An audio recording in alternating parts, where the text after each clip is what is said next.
हाय दोस्तों, आपका स्वागत है मेरे channel Sneha CBSE board syllabus पे।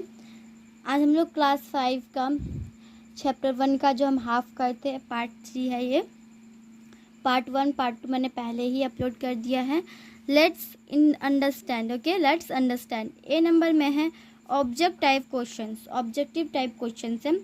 Fill in the blanks with correct words. हमें फिल करना है ये जो खाली जगह है करेक्ट वर्ड्स में। 1 नंबर में the seed coat has, seed का जो कोट होता है उसे हम क्या कहते हैं, तो ये होगा a tiny hole. Okay, you have to write with yourself. From water to enter and help the seed germinate. Coat को जो है वो वाटर को इंटर करता है और हेल्प करता है सीड को जर्मिनेट करने के लिए। To ensure that plants do not grow too closer to one another, some plants जो इंश्योर करता प्लांट जो है वो नहीं ग्रो होता है एक दूसरे के सामने इधर उधर एकदम, उसके ऊपर कुछ प्लांट डैश यूजिंग रूट या फिर ऐसे, ठीक है। तो यहाँ पे हो जाएगा स्कैटर देयर वो सीड्स, तो ये हो जाएगा roots of dash can grow into new plants. Root of जो डैश होते हैं वो ग्रो होते हैं न्यू प्लांट्स में, dahlia. Manure and fertilizers at dash to the soil. Manure और जो फर्टिलाइज होता है उसे सॉइल में न्यूट्रिएंट्स चाहिए होता है। 5 number crops grown from June to are known as crops. जो जून से लेकर अक्टूबर तक होता है उन्हें कहते हैं हम kharif crops. Right to false to the fence. Okay, तो 1 नंबर में फॉल्स स्टेटमेंट करना है। A young seedling gets its food from the cotyledons. जो छोटा सा सीडलिंग होता है उन्हें अपने कोटलेट से ही फूड मिलता है। हाँ, तो हम यहाँ पे लिखेंगे टी।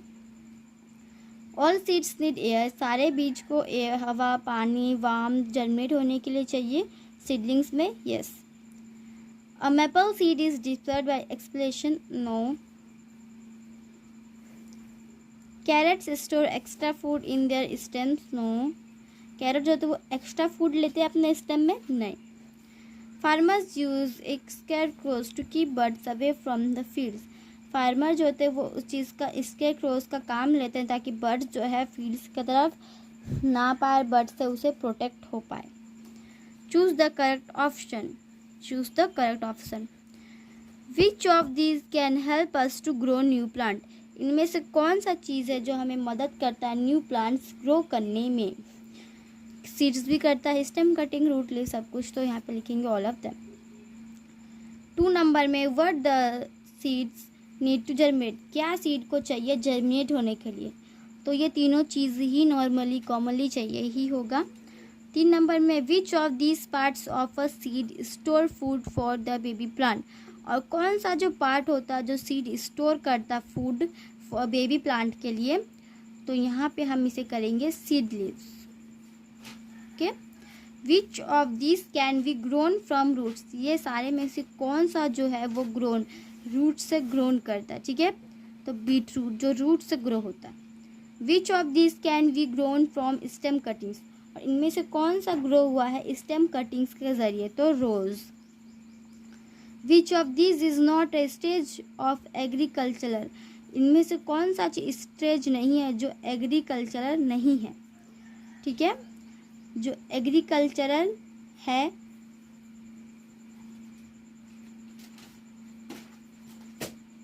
एग्रीकल्चरल जो है वो ये सब है, लेकिन ये नहीं है। Next page 7 number. Which of these protects crops from pests. तो पेडिल्स मैन्योर इसमें हो जाएगा पेस्टिसाइड्स। 8 नंबर में which of these crops do not depend on the monsoon rains. इनमें से कौन सा क्रॉप जो है वो मानसून के भारी बारिश के लिए डिपेंड नहीं रहता है, तो ये रबी क्रॉप्स। Match the following. इनमें सभी हमें मैच करना है।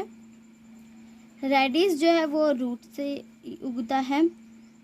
बोरोफाइलम जो है वो होता है लीव से। पोटैटो होता है आपका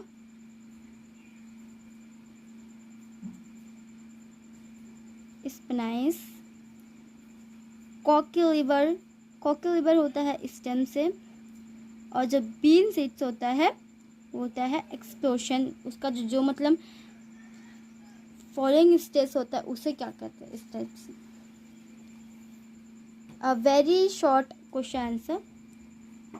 seeds dispersed by wind. Seed जो तो डिस्पर्ड होता है विंड से, तो वो तो एक ठो है आपका maple,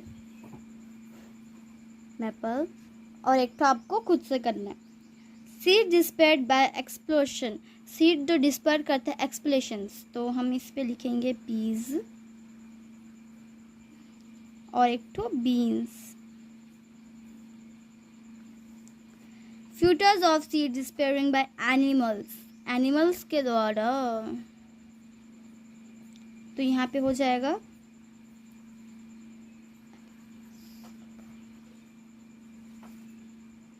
अपाइंस hooks. Plants that store food in their roots, तो यहाँ पे हम लिखेंगे रेडिश, कैरट,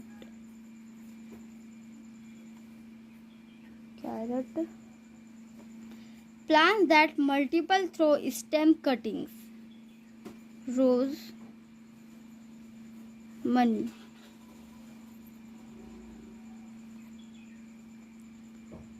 अब यहाँ पे give one word for the following. इसमें एक वन वर्ड देना है ये सारे वर्ड को। तो यहाँ पे the outdoor covering of the seed, जो बाहर का कवर होता है सीड का, that protects the baby plant inside it, वो प्रोटेक्ट करता है बेबी प्लांट को जो उसके अंदर रहता है।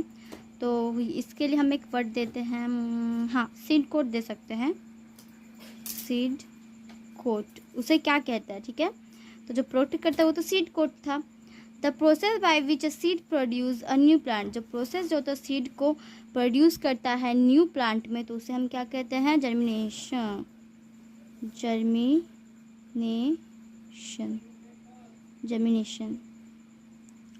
The process by which seeds are scattered away from the plant, ठीक है। वो प्रोसेस जो सीड को स्कैट करता है पेरेंट प्लांट से, ठीक है। तो ये हो जाएगा डिस्पर्सल। तो यहाँ पे भी डिस्पर्सल होगा, मैं आपको बता ही दे रही हूँ, dispersal. Okay, you have to write completely. 4 number, buds of a potato that can grow into a new plant. Buds जो पोटैटो होता है वो जो न्यू प्लांट्स में ग्रो होता है उसे कहते हैं आई, उसका आई से, ओके, आँख। Now next 5 number, the practice of growing plants. जो प्रैक्टिस होता है ग्रोइंग प्लांट्स भारी मात्रा में फूड अदर पर्पसेस, उसको हम कहते हैं एग्रीकल्चरल, ओके। और जो आंसर द फॉलोइंग क्वेश्चंस उसे हम पार्ट 4 में देखेंगे। अब हम आगे देखते हैं, प्लांट्स ग्रो फ्रॉम रूट्स, यहाँ पे सीड्स, स्टेम्स और लीव्स, ये सबसे जो है ग्रो होता है। इस एग्रीकल्चरल का जो है stage, ploughing, seeds are sown, manuring और fertilising are added, crops are irrigated, crops are harvested, manuring, okay, pesticides are spread. Let's observe, arrange the different stage of agricultural. हमें अरेंज करना है different in the right order by numbering from 1 to 15 तक, okay. तो first 1, number the stage,